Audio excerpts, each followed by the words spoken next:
Israel itu punya banyak badan intelijen, tapi yang paling terkenal itu Mossad. Buat yang belum tahu, Mossad adalah badan intelijen nasional Israel yang tugasnya buat ngelakuin operasi intelijen di luar wilayah Israel. Mossad ini ibarat mata dan telinga Israel di luar negeri. Mereka bekerja secara rahasia untuk melindungi kepentingan Israel, baik secara politik maupun militer. Contohnya, waktu Israel nyerang Iran dan Qatar kemarin, sebelum serangan itu, mereka tuh pasti konsultasi dulu sama agen Mossad yang ada di Iran ataupun yang ada di Qatar.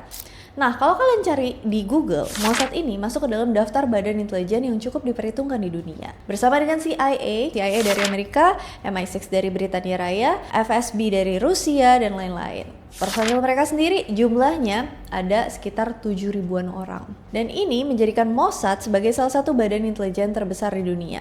Dan personil mereka tuh tersebar di beberapa negara di dunia, termasuk Indonesia. Konon katanya, di zaman Orde Baru dulu, Mossad itu pernah ngelatih intelijen kita, yaitu BIN. Dan Indonesia juga sempat kerjasama dengan Mossad di masa-masa pemberantasan komunis dan PKI di zaman dulu. Dulu Mossad katanya pernah punya markas di Jakarta dan juga di Singapura. Jadi meskipun kita nggak punya hubungan diplomatik sama Israel, tapi kalau dalam hal intelijen, Indonesia itu beberapa kali ngelakuin kerjasama dengan Israel. Di video kali ini kita bakalan bahas seputar Mossad, mulai dari sejarah awal Mossad didirikan, beberapa operasi intelijen yang pernah mereka lakuin, dan juga kisah agen-agen Mossad yang terkenal banget. Disclaimer dulu ya, aku di sini cuma ngebahas dari sisi intelijennya aja. Aku bukan pro ke salah satu sisi. Jadi kita ambil yang baik-baik dan buang yang buruk-buruk. Channel ini sebisa mungkin bersikap netral. Kita bahas dari sisi sejarah supaya bisa ada pelajaran yang kita ambil.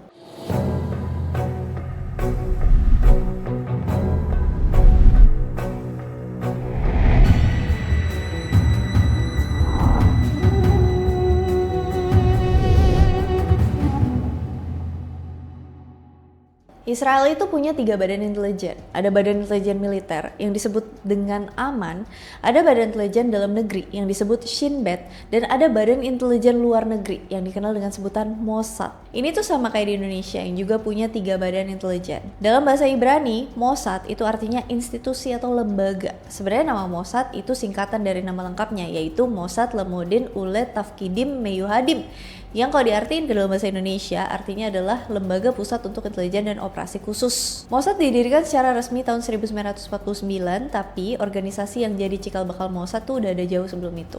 Mossad sendiri ini tuh lanjutan dari organisasi Shay, yang adalah badan intelijen di organisasi Haganah. Kalau Haganah ini tuh organisasi intelijen semi militer Yahudi yang dulu tuh sempat beroperasi secara rahasia di Palestina dari tahun 1920 sampai dengan 1948. Haganah dibentuk buat pertahanan dan juga ngelakuin operasi rahasia demi kepentingan orang Yahudi yang berada di Palestina. Terus saat negara Israel berdiri tahun 1948, Haganah berubah bentuk jadi Pasukan Pertahanan Israel atau IDF. Nah, di masa-masa awal negara Israel berdiri, mereka tuh sadar kalau kedepannya Israel bakalan banyak menghadapi serangan dari negara-negara di sekitar mereka. Dan kalian pasti udah tahu alasannya kenapa. Buat mengantisipasi hal itu, Perdana Menteri pertama Israel, David Ben Gurion, itu merintahin pendirian 3 badan intelijen Israel tahun 1949.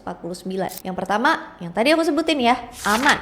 Tugasnya sebagai badan intelijen militer. Yang kedua, Shin Bet buat ngejalanin tugas intelijen dalam negeri. Dan yang ketiga, Institut Koordinasi Pusat yang tugasnya waktu itu buat nanganin segala macam kegiatan intelijen Israel. Nah, Institut Koordinasi Pusat inilah yang kemudian berubah menjadi Lembaga Pusat untuk Intelijen dan Operasi Khusus atau yang lebih dikenal dengan sebutan Mossad. Di masa awal-awal Mossad berdiri, organisasi ini tuh berada di bawah kendali Kementerian Pertahanan Israel. Jadi kalau misalnya ada apa-apa, Mossad tuh kudu laporan dulu ke Menteri Pertahanan. Terus dari Menteri Pertahanan, laporan ini diterusin ke Perdana Menteri. Kalau kayak gini, informasi intelijen itu bakalan lama sampai ke Perdana Menteri dan juga bakalan ribet. Makanya peraturan ini diubah dan sekarang Mossad bekerja di bawah Perdana Menteri dan bertanggung jawab secara langsung ke Perdana Menteri Israel. Hal ini juga dilakuin buat meminimalisir kebocoran informasi. Saat Mossad didirikan, keberadaannya itu sangat dirahasiain dari publik. saking rahasianya, Israel melarang orang-orang buat membicarakan atau nyebut nama Badan Intelijen Shin Bet atau Mossad di depan publik tahun 1960-an. Selain itu, nama pejabat yang bekerja di Mossad itu juga baru diumumin ke publik tahun 1996, alias hampir 50 tahun setelah Mossad didirikan. Itu pun gak semuanya dibocorin ke publik. Sebagai lembaga intelijen, Mossad ini dipimpin sama seorang direktur yang pangkatnya itu setara dengan mayor jenderal di pasukan pertahanan Israel atau IDF tadi. Orang-orang yang jadi direktur Mossad biasanya berasal dari pejabat yang dulu kerja nih di bagian intelijen atau kadang juga pejabat dari kalangan militer. Dan rata-rata direktur Mossad menjabat selama 5 tahun. Meskipun beberapa ada yang lebih dan ada juga yang kurang dari 5 tahun. Sekarang Mossad punya sekitar 7.000 orang personil yang kerja di berbagai divisi. Divisi terbesar di Mossad, divisi Zomet. Divisi ini pusat operasional kegiatan intelijen Mossad. Divisi ini bertanggung jawab buat merekrut, ngatur, ngawasin agen-agen lapangan Mossad yang biasa disebut sebagai Katsas. Katsas, agen lapangan. Nantinya bakalan dikirim ke luar negeri buat ngelakuin berbagai operasi intelijen. Biasanya mereka bakalan nyamar nih sebagai bagian dari Kementerian Luar Negeri Israel. Atau kadang bisa juga nyamar sebagai warga biasa. Mereka kadang punya 2 kewarganegaraan dan mereka biasanya sih nguasain lebih dari 1 bahasa. Berikutnya ada divisi Caesarea atau Bayonet. Divisi ini adalah divisi yang fokus menangani operasi khusus. Kayak misalnya nangkepin target, sabotase, atau penghilangan nyawa target. Di divisi inilah tempatnya unit-unit pasukan elit pembunuh Israel berada. Di dalamnya ada unit Kidon, sebuah grup pasukan elit pembunuh yang jumlahnya sekitar 40-an. Terus ada juga unit Metzada, sebuah unit tempur kecil yang biasanya turun buat ngelakuin sabotase. Selanjutnya ada divisi Kashet atau pelangi. Divisi ini bertanggung jawab dalam hal ngelakuin pengawasan elektronik, penyadapan, cyber security, dan lain-lain. Intinya divisi ini nanganin operasi intelijen yang berhubungan sama teknologi. Mungkin tiap-tiap divisi yang tadi udah disebutin itu terbagi-bagi lagi dalam beberapa departemen yang nanganin tugas khusus. Kayak misalnya dalam divisi Zomet ada yang tugasnya itu buat ngumpulin informasi, ada juga yang tugasnya buat menjalin kerjasama ke pemimpin negara lain dan lain-lain.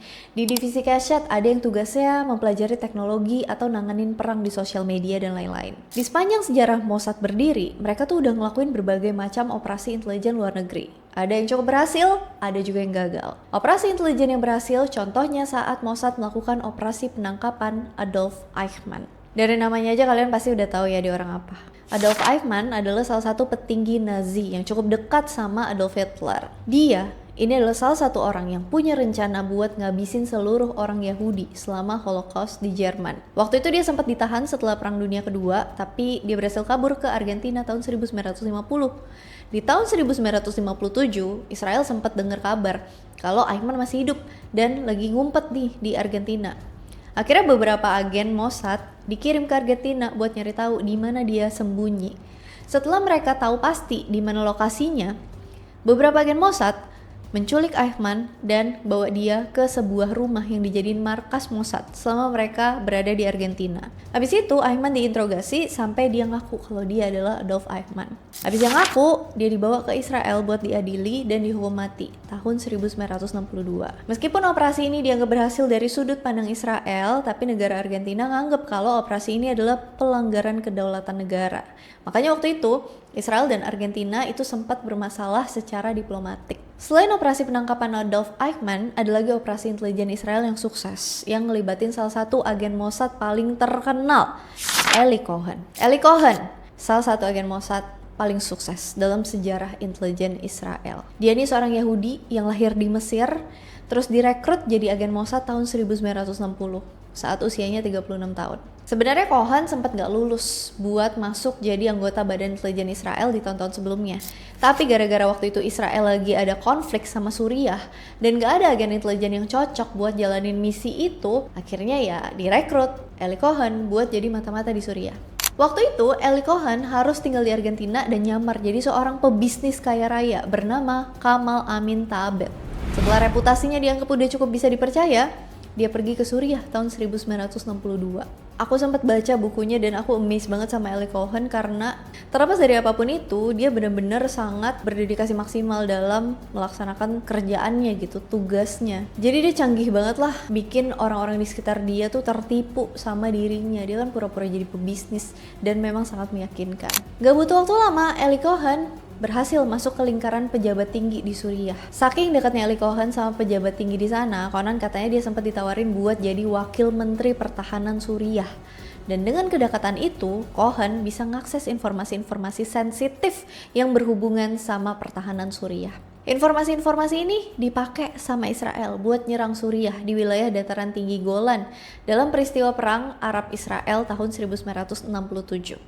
Waktu itu Israel berhasil ngalahin koalisi negara-negara Arab dan memperluas wilayahnya. Meskipun dianggap sangat berjasa bagi kemenangan Israel di Suriah, nasib Eli Cohen pada akhirnya berakhir tragis. Penyamaran dia berhasil dibongkar dan Eli Cohen dihukum mati dengan cara digantung di depan publik pada tanggal 18 Mei 1965. Meskipun pada akhirnya Eli Cohen ditangkap, tapi sampai sekarang dia masih diakui sebagai agen Mossad yang paling sukses dan paling terkenal dalam sejarah Mossad. Seru kali ya kalau misalnya bahas Eli Cohen sendiri dan gimana caranya dia bisa menipu orang-orang di sekitarnya padahal dia ya agen gitu loh. Mungkin next time aku bisa bikin video tentang Eli Cohen atau mungkin ya beberapa kisah-kisah agen-agen yang ada di Mossad.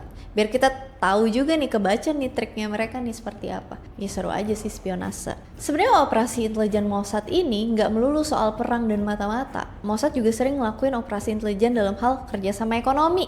Contohnya kayak kerjasama antara Mossad dan Badan Intelijen ABRI di masa pemerintahan Presiden Soeharto dulu, yang dikenal sebagai Operasi Alpha. Operasi ini ngelibatin Badan Intelijen kedua negara buat memfasilitasi pembelian 32 pesawat Douglas A4 Skyhawk dari Israel ke Indonesia antara tahun 1978 sampai dengan 1982. Waktu itu pemerintah Indonesia lagi pengen memperbarui perlengkapan militernya. Awalnya Indonesia pengen beli pesawat dari Amerika, tapi karena harganya terlalu mahal, prosesnya ribet, kemudian dicarilah alternatif lain. Kebetulan Israel nawarin kerjasama dengan harga pesawat jet tempur yang lebih murah, prosesnya lebih cepat. Setelah kedua negara sepakat, pembelian pun dilakukan dan pesawat itu dibawa ke Indonesia secara diam-diam dan prosesnya dikenal dengan Operasi Alpha. Setelah pesawat itu sampai ke Indonesia, pemerintah Indonesia mengirimkan beberapa pilot dan juga mekanik ke Israel untuk menjalani pelatihan. Dan hal ini udah jadi rahasia umum sih. Well, itu dia sekilas tentang salah satu badan intelijen yang paling terkenal dari salah satu negara yang paling berbahaya di dunia.